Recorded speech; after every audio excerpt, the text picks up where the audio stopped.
The national rhythm of the people of India is religion. With every heartbeat, the people of India feels himself a step closer to the eternally glorious goal of the realization of God. Whenever he hears the name of on the lips of someone passing by, his sharp ear picks up the melody and starts to sing a paean of praise, even though they may not have food or a roof over their head. For often enough, the arch of heaven is their shelter. They still have God in their heart. They know that in this area of life, they have come uncounted times and gone again through myriad births, that they have enjoyed all the created world has to offer, and that they know the truth. Everything here on earth passes away. Nothing more can satisfy them. Their wish is now to find and reach that source from which the streams of manifestations flow. That is why, from early childhood, they pray. I meditate on the magnificence of the being that has created this universe. May it illuminate my mind. The majesty and beauty of nature, reminding them that being becomes an object of their adoration. Every holy writing of whatever religion, which breathes the breath of that being, becomes an object of their respect and admiration. And everyone who has found that being and speaking about the way to God becomes an object of respect and admiration. I have the great fortune to sit at the feet of an illuminated soul. Elizabeth Haich. Haich is my teacher, my guru. In her presence, the delicate petals of my soul begin to unfold. Often a word from her opens my eyes. And sometimes an understanding glance is enough to strengthen me in my conviction. A friendly comment can sometimes drive away all my doubts. Every moment in the presence of my teacher brings me new experiences and hastens my progress. Very often, when certain things have bothered me, I have found help in the words of my guru. Don't live for the present.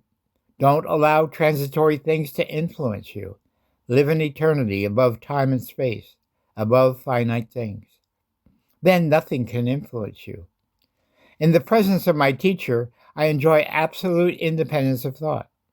For I have learned that it is wrong to want to apply the thoughts of another person in one's own life. I don't want you simply to follow me on the path I am following to reach the goal, she has told me. Go your own way, on the path you select for yourself, corresponding to your own innermost inclinations. Don't accept any statement because I made it. Even if it is true 100 times over, it is still not your truth. It is still not your experience, and it will not belong to you. Bring truth into being, and then it will belong to you. Regard the lives of those who have achieved truth only as proof that the goal can be reached. At these words of my teachers, I was seized by the irresistible drive towards absolute independence. And this urge freed me from the nefarious attitude of expecting help from outside. I don't need a teacher that influences me, but a teacher who teaches me to not allow myself to be influenced. For many years, I've had the great privilege of hearing the profoundest truths explained in the simplest words. I have yet to hear anyone else explain the revelations of the Bible as clearly as Elizabeth Haich, and in a manner as applicable to our daily living. I have traveled far.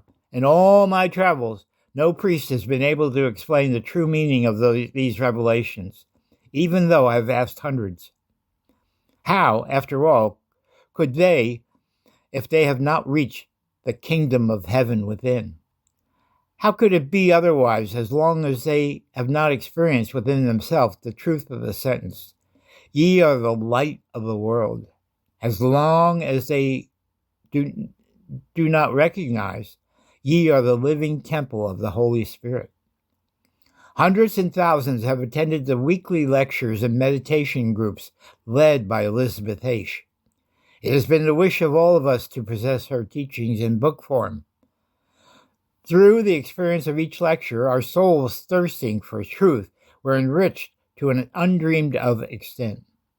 It is a great joy for all of us to know that at last part of this knowledge will now be available in the concentrated form of a book. This book is an introduction to the high art of reaching and achieving the divine in us, and of learning to recognize this unknown creature called man. We will discover the great truth. Self-development is revealing the perfection which has been in man from the very beginning. Religion is the activation of the divine principle which awaits its manifestation in man.